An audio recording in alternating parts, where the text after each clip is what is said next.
Hello and welcome to SDL programming tutorial. This is part 4. I remind those of you who have just started, basically we've just created the event class, which is a kind of an almost virtual class, or as I call it, a switch class. We created a CApp state, which is a generic application state. What I want to do now, which is actually not what I was planning to do originally, what I said in the last video is I was going to go ahead and do the CApp state game and CApp state intro and all those other classes that would generally inherit from application state. However, I have decided against it because I realized something.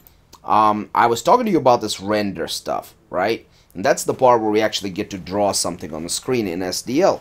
Well, it occurred to me that we haven't yet created the adapter class for, not the adapter class, but a utility class to help us draw the stuff on this, that we want on the screen. Okay, and we're just talking about, you know, putting simple images that you load from files up on your screen in SDL. Now, you might already know this if you've played around with SDL, and you know, if you do, great, but maybe this is going to give you a couple pointers. And also, keep in mind that the second purpose of all these tutorials is not just to teach you how to use SDL, it's also to teach you how to program in an object-oriented way, and how to design all these various different types of classes. See, the classes they teach you typically in a college class on programming, most of the time have to do with, here, you create a class, and it's like an address class, right? So you got your information, like the house number, the street number, the zip code, and then you have the getters and the setters, or sometimes they call them accessors and mutators in college or in educational kind of environment. And that's all you'll get to do. And then maybe you'll do some inheritance where they'll tell you, well, you can do generic person, and then from that you inherit worker and student and all that kind of stuff. But what they don't teach you in a lot of colleges, and I may be wrong, you may have learned this in your college, in which case props to your college, but most of the time what you don't get taught is designer patterns, okay? And these are very important. You see, the class that I just described to you are maybe one out of 20 or 30 different ways to create a class. See, different classes serve different purposes. Some classes are made so that you can actually make items of them, like make instances of them, like address. But some classes, like this class right here, are created as an adapter for this complex system of events, right? And then some classes are created as pure virtuals to provide an interface. Actually, if you are a Java programmer, you'd recognize this as an interface kind of structure. And now there's also other classes. There are singleton classes, factory classes, all of which, well, not all of which, but some of which we're definitely going to try to cover.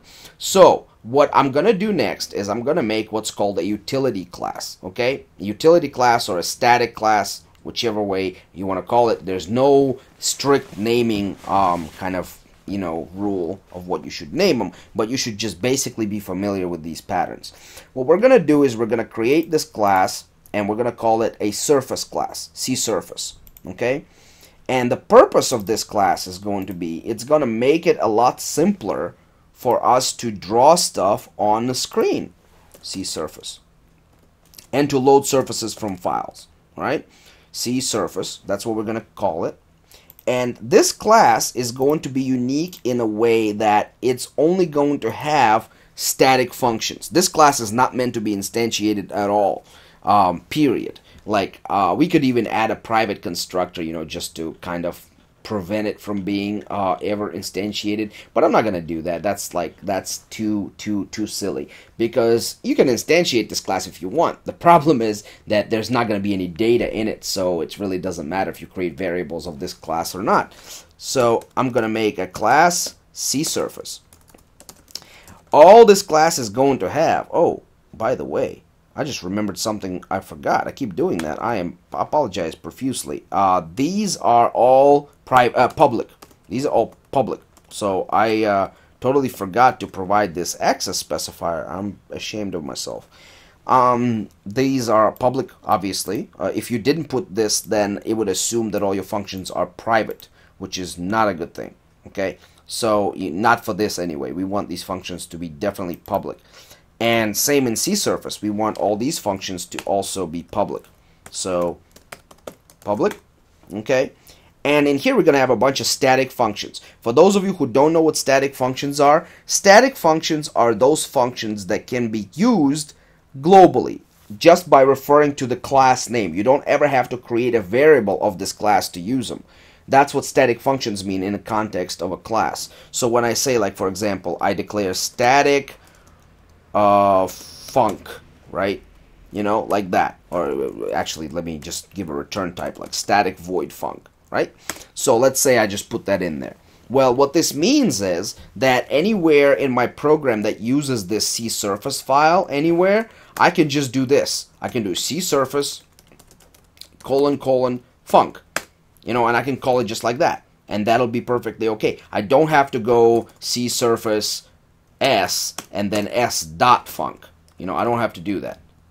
In fact, that would be probably that would probably not be accepted even by the compiler. I'm not sure. So the idea is that we're going to create a bunch of static functions, and these functions are going to be able to be used by any class or by any file that includes CSurface.h. So some of these functions, and the reason why we're creating this utility class, this is called a utility class. I've heard it called that many times, so I'm just going to stick with that name. SDL obviously has ways to draw stuff on the screen. Like it has blitz surface, and then it has load this, and it has many different, it has all the functions you need generally. So you would ask, why do we need a surface class when we can just easily do SDL, you know, blitz surface?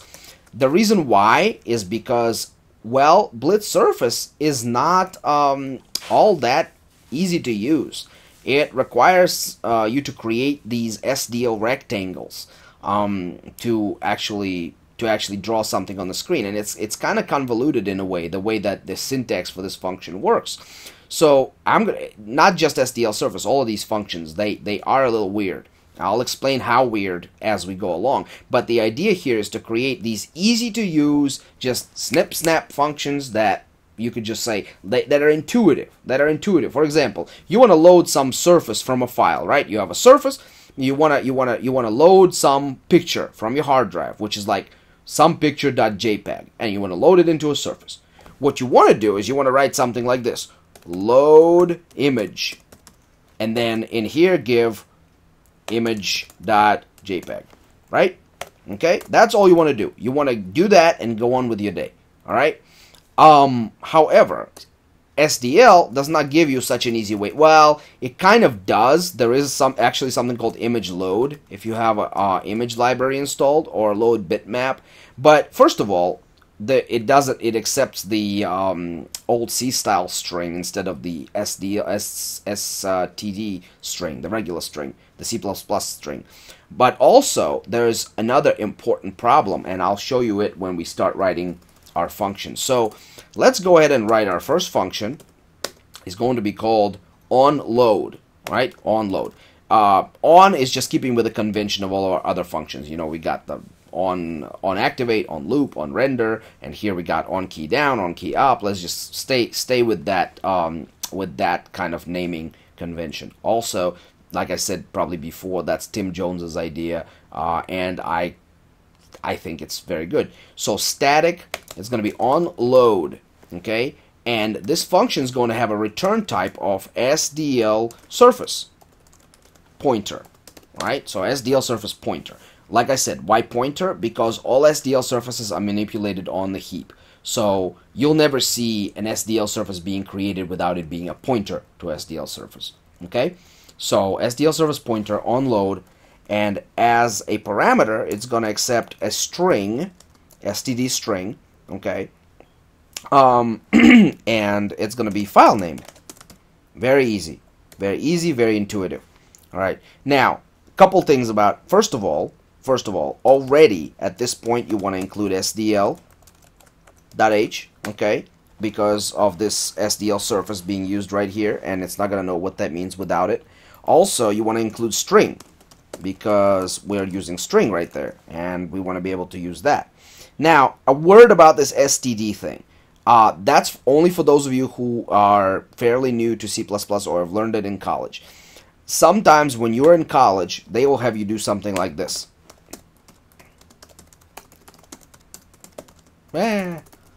Namespace std, right? They have you put a line like this in here, and then they have you use all these things like string and cout and cin without specifying where they came from. Well, this is generally a bad practice, unfortunately. If that's new to you, I hate to break it to you, but in none of the actual programs written by real world programs, you almost never see this using namespace std. The most you'll ever see is something like this, using std string. Okay, now you can do that, and then you can refer to a string without std. But even that is generally a stretch. Here's the thing. C++ has these namespaces, right? And they're designed to keep different names apart, especially common names. Names like string. I mean, how many things can a string mean? Okay, string is a string of characters, the way that the standard library of C++ sees it. But what if you have a string item, somewhere in your game? You actually have a string that you have to pick up and tie around something, okay? So this is a very common word, a very common name. So what people who made C++ standard library decided is they're going to put these words like string and cout and cin into their own separate namespace. So namespace is like a dictionary. It's a list of words. Okay, and you have to refer to it, you have to specify which list this word came from. So like the string, it doesn't know what that means until you say std string, right? That means it's a string that is located in std or standard namespace, right? Writing using namespace std, basically what that says is whenever you see a word string, just assume that it came from an std namespace, which is fine for little student programs, but not fine for anything really beyond that. So we're going to avoid the using declaration, and we're just going to say std string. Also, I feel like it makes my code more precise. It tells me where everything comes from. So static SDL surface on load. This function is basically going to take this file name, do some magic stuff to it, and convert it to a surface. So after that, you'll have a surface ready to go. And you can manipulate it, you can paint it on the other surface, you can use it as a target, whatever you want. You're gonna have a surface. The next function, that's gonna be called onDraw, and it's gonna return a boolean. The only reason it returns a boolean is because we want to be able to track failure. So if it fails to draw for some reason or the other, we're gonna have that bool to let us know that we failed. It's going to return false if the drawing didn't happen for some reason.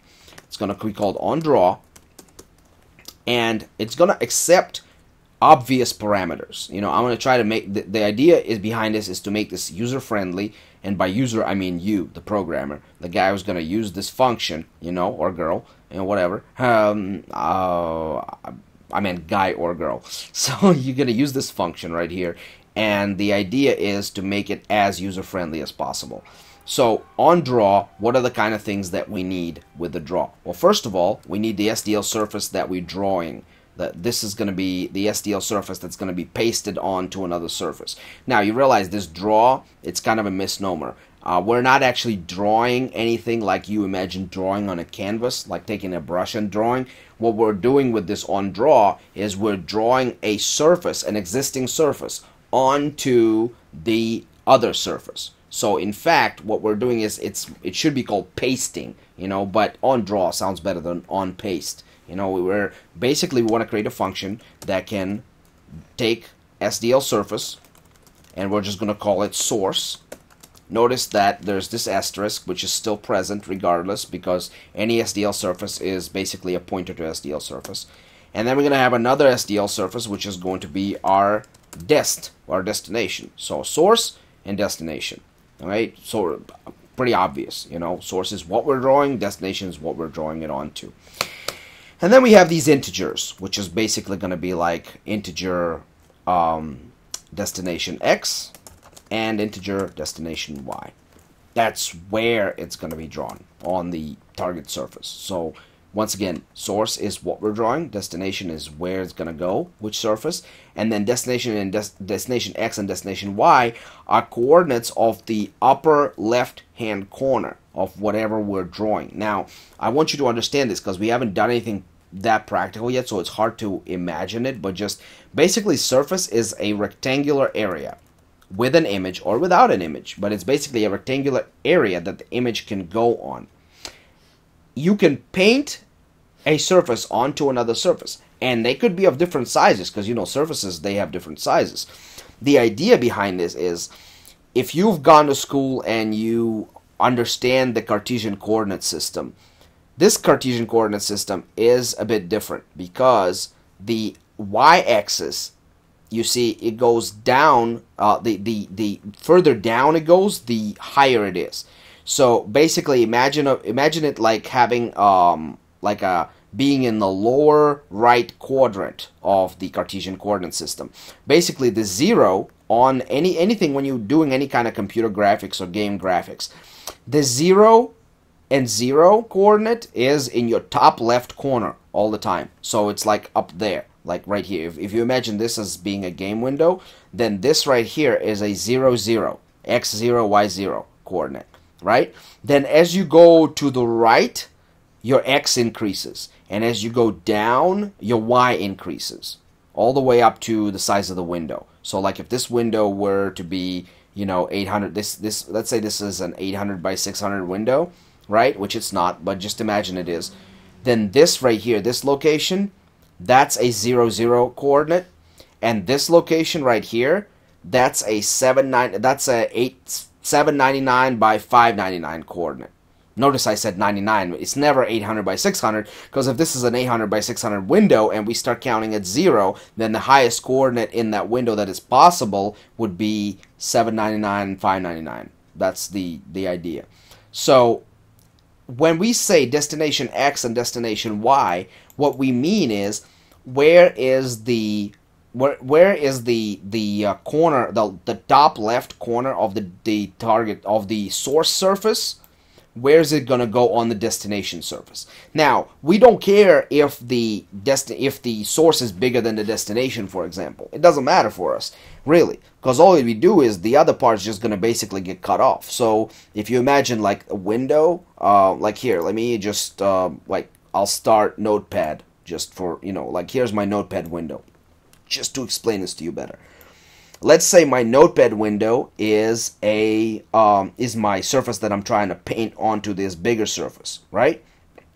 And which is your screen right now. And let's say that my Notepad window is huge. Like I'm gonna stretch it out right here and make it way beyond this window, right?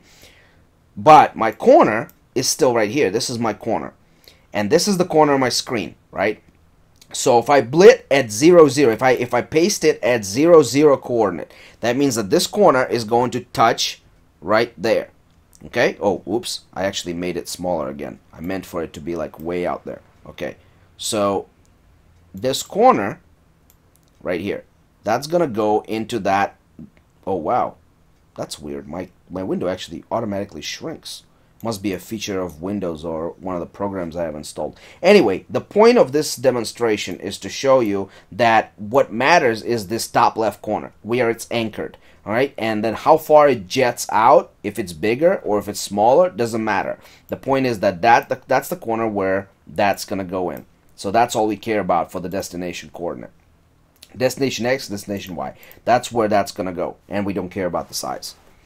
Now, the next function is going to be called also static bool on draw. For those of you who don't understand why we all of a sudden have two functions with the same name, that's called overloading. Actually, at this point, you really should know what that means, since we're doing kind of complicated stuff here. This is definitely not a beginner. I wouldn't say this is an absolute beginner course. You know, it assumes you have some knowledge of C++ by now. It certainly have knowledge of overloaded functions. So this is an overloaded on draw, which is just going to be the same function, which is going to do the same thing, except accept slightly different parameters. And now, as you can see, I'm typing in these parameters almost exactly the same as last time. in fact, exactly the same as last time. We have our source, we have our destination, that stays the same. We have our int destination x and our int destination y. Again, that's the same. So what's new? Well, what's new is we're going to add here some extra parameters, because let's say you don't want to draw the entire surface. Like, okay, here's, again, let me bring up that notepad. Where was it? Here it is. Okay, so here's my my other surface. Just imagine that this notepad window is my other surface. And I want to paint this surface onto this surface, right? And let's say I don't want to paint the entire file. I just want to cut out like this piece from right here, okay? Imagine this is my sprite sheet, okay, where all my different sprites are. They're all on the same file graphically, but I want to clip this little square right here, okay? And I want to just draw that. I don't want to draw the rest of the entire file. I just want to draw that. So we want to specify 4 additional parameters here. And that's going to be the source x. Oh, sorry. It's going to be int source x as opposed to destination x, and source y as opposed to destination y. Okay, so that's going to specify a corner at which we want to get this cut, right?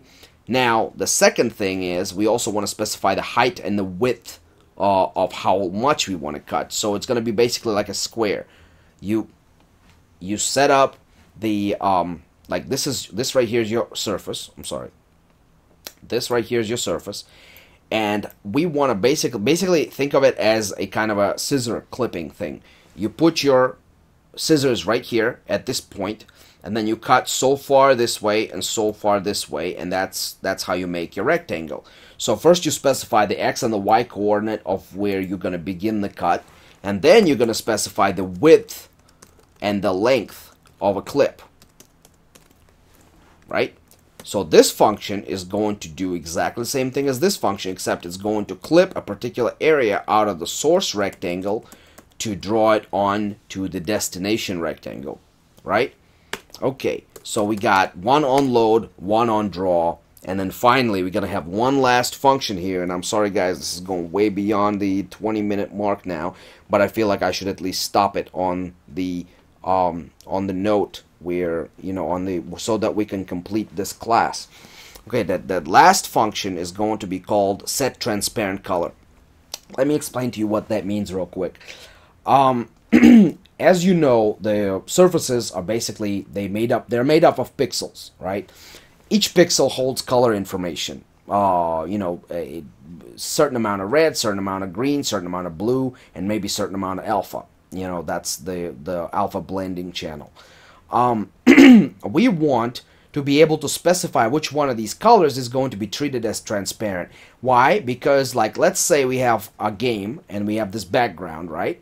And we want to paint your game sprite onto that background. Well, the sprites are not going to always be rectangular, okay? Like, for example, I have a file where my sprites are, and the sprites are painted on this like light blue background, this teal background, or a pink background, whatever. Now, when I clip part of that surface sheet, part of that sprite sheet, I don't want my pink background to show. I want that to be completely blended into the background. So I need, for a surface, whenever I create a surface, I need to specify what the transparent color is going to be. Now, why couldn't we just use white for it or black for it? Well, because what if your character, your sprite, actually has white or black colors in it? That way those areas are going to be made transparent. You don't want that. So you want to be able to leave it up to the user to specify what his transparent color is. Now, most of the time you'll see, excuse me, you will see programmers use something obvious like hot pink. Okay, why? Because, well, how many, except for like some certain games like Spyro or whatever, I mean, how many games do you see having like bright pink color in them? You know, not many. Because most of the time, you know, you're using dark kind of dark colors. So using like a pastel pink is one of the common colors to use as a transparency, which is, by the way, the code for that is 255 on red, 0 on green, and 255 on blue. That's the code for that hot pink kind of color. Anyway, So the last function that we're going to define in here is going to be called set transparent color. Quite obviously so, right? So again, it's going to be a static function for the same reason that all the other ones are static functions. It's going to return a bool to see if we were successful. It's going to be called set transparent color. I like my functions to be self-documenting and just write them out like that. And in here, the obvious parameters. The surface we're doing this to, which is going to be our target surface. And then 3 integers. Int red, int green, int blue. That is going to be our function. Okay? So I'm not going to define any of these just yet. That's going to be in the 5th part of this tutorial. But right now, this is what you have. This is going to be our CSurface class. And I'll see you in the part 5 to continue to define these. Thank you very much for watching and have a wonderful evening.